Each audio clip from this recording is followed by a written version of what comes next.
सोहनी के चंगुल से शिजा को छुड़ाकर शार्दुल उसे सीधे शाह हवेली के अपने कमरे में ले आया और उसके जख्मों पर मरहम लगाने लगा।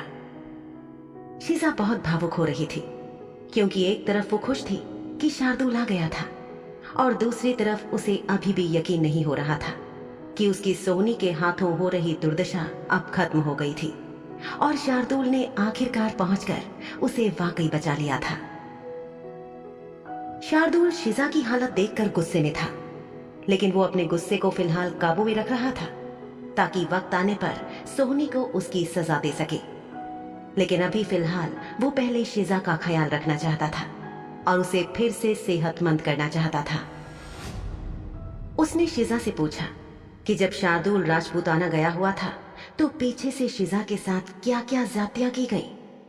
इसका जवाब देने से पहले शिजा ठिठक गई क्योंकि उसे ऐसा लग रहा था कि जिस तरह उसके गले में कुत्ते वाला पट्टा बांधकर उसे बेइज्जत करके हवेली से लेकर बाजार की गलियों तक में घुमाया गया था, वो शार्दुल को बताना ठीक नहीं था क्योंकि वो खुद भी ये सब याद करने में या कहने में सहज महसूस नहीं कर रही थी। शिजा के मन में छुपे हुए डर, असुरक्षा और असहजता की भावना को समझकर शार्दुल ने उसके सिर पर हाथ फेरते हुए उसे सांत्वना दी और उससे कहा, मुझसे कुछ भी मत छुपाओ शिजा। मैं किसी भी चीज के लिए तुम्हारे बारे में कभी कुछ गलत नहीं सोचूंगा। आज से पहले या पिछले 2 दिनों में जो कुछ भी हुआ है मुझे साफ साफ बताओ। मैं करतूतों के लिए उसे ऐसा सबक सिखाऊंगा कि फिर कोई ऐसा कुछ करने के बारे में सोचेगा भी नहीं। मुझे बताओ कि क्या हुआ था। यकीन करो, सोहनी को मैं छोड़ूंगा नहीं। एक तरफ शिजा को बहुत खुशी मिली कि शार्दुल को उसकी कितनी फिक्र थी, लेकिन साथ ही उसे इस बात की भी बहुत फिक्र हो गई कि न जाने गुस्से में शार्दुल अपनी सौतेली बहन यानी युवा पिशाचनी सोहनी के साथ क्या कर बैठेगा। भले ही वो उसकी सगी बहन ना हो, लेकिन बहन तो थी, परिवार थे वो दोनों। शिजा को खामोश देखकर शार्दुल ने आग्रह करते हुए बहुत प्यार से उससे कहा, नन्ही चिड़िया, कृपया मुझे बता दो कि क्या हुआ था। इतने प्यार से किए गए आग्रह को शिजा टाल नहीं सकी और उसने बहुत धीमी और थकी हुई आवाज में शुरू से लेकर अंत तक एक एक बात शार्दुल को सच सच बता दी। जहां कहीं वो चुप होती या बात को छुपाने की कोशिश करती, शार्दुल उससे 2-3 सवाल करता और सच उगलवा लेता। अपनी अनुपस्थिति के दौरान क्या हुआ था इसकी एक विस्तृत रिपोर्ट लेने के बाद शार्दुल ने प्यार से शिजा के सिर को थपथपाया और प्यार से उसके बालों में हाथ फेरते हुए उसे कहा, इतने बुरे हालात में तुम जो कर सकती थी तुमने वो किया। मेरी उम्मीद से बहुत अच्छा। तुम एक बहुत मजबूत लड़की हो शिजा। शिजा के शरीर के जख्मों पर मरहम लग चुके थे, लेकिन शायद उसे कुछ अच्छी और प्यारी बातें सुनने की जरूरत थी जो उसे तसल्ली देती, और शार्दुल के शब्द इस वक्त उसे बहुत ज्यादा तसल्ली दे रहे थे।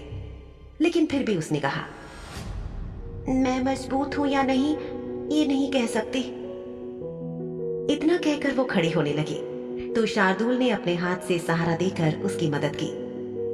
शार्दुल ने प्यार से उसकी तरफ देखते हुए उससे कहा, तुम ऐसा क्यों कह रही हो? एक बात जो मैं अच्छे से कह सकता हूं और मुझे पता है वो ये है कि सोहनी तुम्हें सताकर आत्म संतुष्टि चाहती थी और वो तुमने उसे बिल्कुल नहीं दी होगी। जिस लड़की से मुझे प्यार हुआ है वो बहुत मजबूत, समझदार और प्यारी है। हालांकि वो बाहर से बहुत नाजुक दिखती है, लेकिन उसके इरादे फौलाद के हैं और उसमें बहुत हिम्मत है, चाहे वो इस बात को दिखाती नहीं है। शिजा, यही कारण है कि सोहनी ने तुम पर आक्रमण किया और वो तुम्हें तोड़ना चाहती थी, लेकिन तुमने उसे वो संतुष्टि नहीं मिलने दी। मुझे लगता है कि इस स्थिति में तुम वो शख्स हो जिसे सोहनी पर तरस आना चाहिए। शार्दुल की बातों में अभी भी प्यार की बात थी। बाकी शब्द इधर उधर हो गए। प्यार शिजा के कानों में जैसे अटक गया। आज से पहले भी कई बार शार्दुल ने अपनी पसंद जाहिर की थी, बल्कि सरेआम एक महफिल में भी शिजा को पसंद करने की बात कही थी, लेकिन आज ये पहली बार था जब उसने प्यार की बात की थी और वो भी इतने स्पष्ट रूप से। शिजा सोचने लगी कि समाज के उसूलों के मुताबिक आदमियों का रुतबा औरतों से ऊंचा था।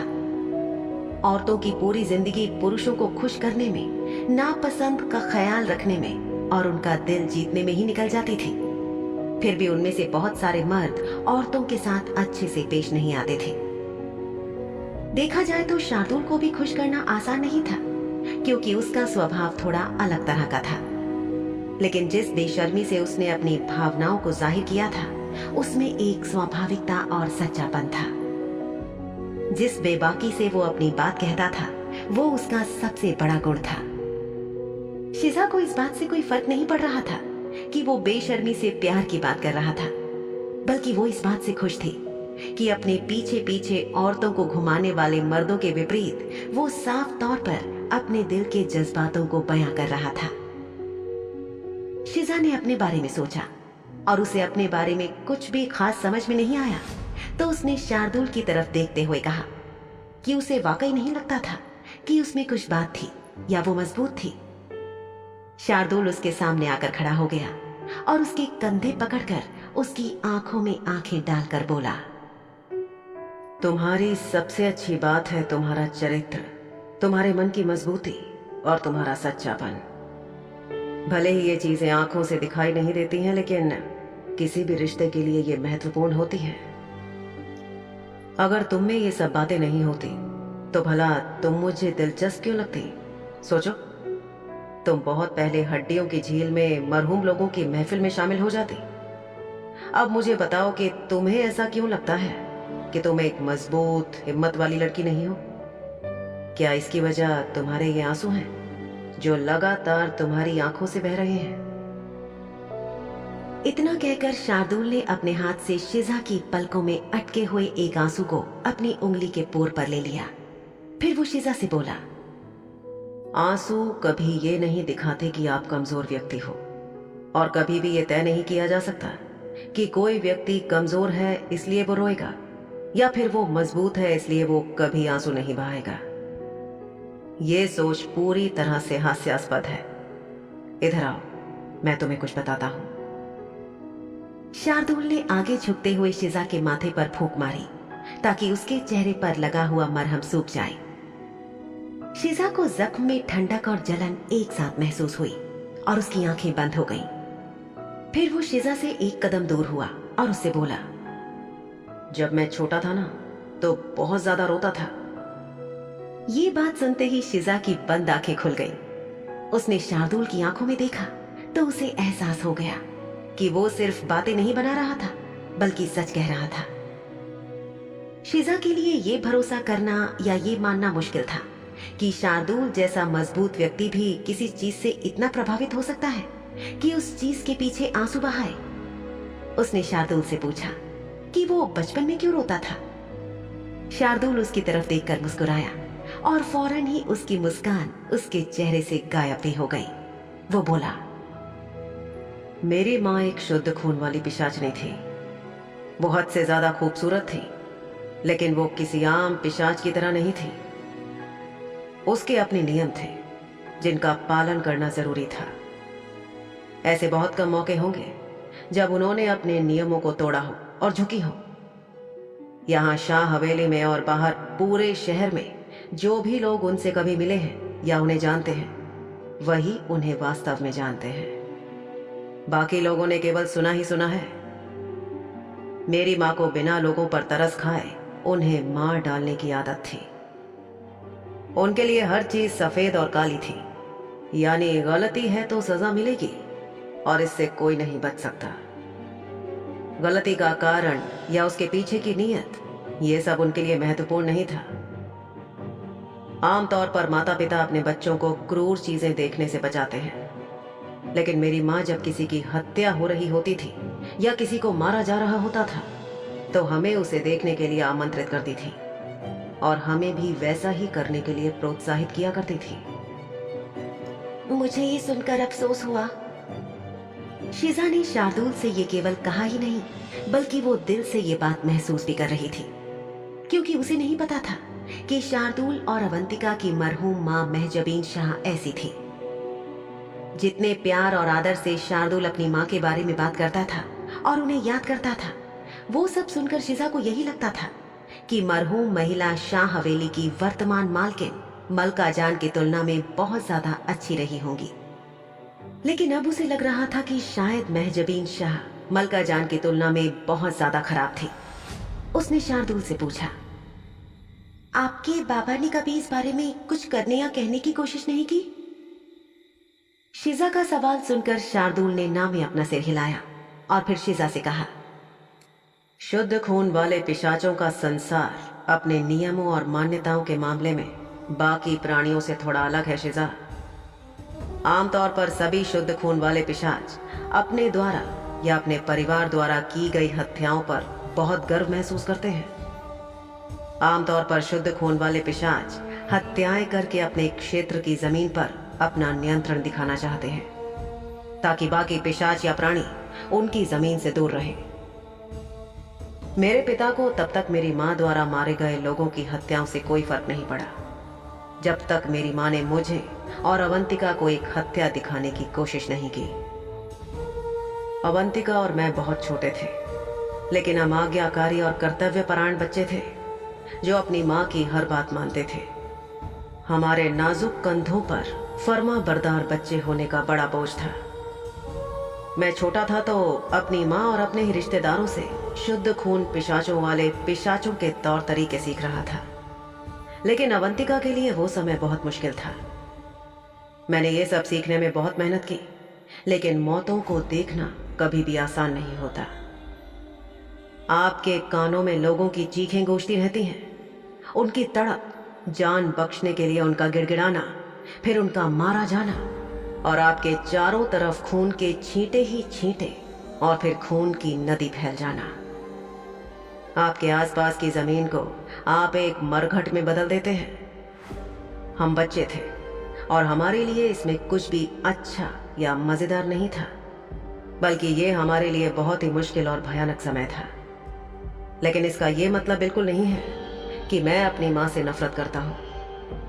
मैं आज भी अपनी मां से बहुत प्यार करता हूं और उनकी इज्जत करता हूं। अपनी बात खत्म करके शार्दुल शिजा की तरफ देखकर मुस्कुराया तो शिजा ने उसकी आंखों में देखा कि उसकी आंखों का रंग बार बार काला हो रहा था। उसने शार्दुल से पूछा, आपको कब पता चला कि आपका दिल संक्रमित होना शुरू हो गया है? शार्दुल ने एक गहरी सांस ली। उसके दिल के संक्रमण के बारे में बहुत कम लोग जानते थे और अब शिजा उसकी राजदार थी। वो देख सकता था कि शिजा के चेहरे पर उसके लिए फिक्र थी। शार्दुल ने उसे बताया, मेरी मां की मृत्यु के बाद मेरी आंखों की पुतलियां पूरी तरह से काली हो गई थी। जहां तक मुझे याद है तो जब मेरी मां जिंदा थी तभी मेरी आंखों के रंग में कुछ बदलाव आने लगा था और वो मुझे जांच के लिए मिराज के पास परिषद की प्रयोगशाला में लेकर गई थी।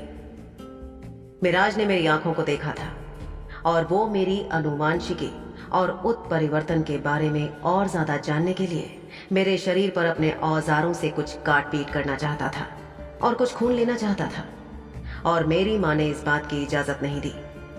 पर हां, मुझे संक्रमित करने के लिए ना तो कभी किसी औषधि का टीका लगाया गया और ना ही मुझे किसी संक्रमित व्यक्ति ने कभी काटा था।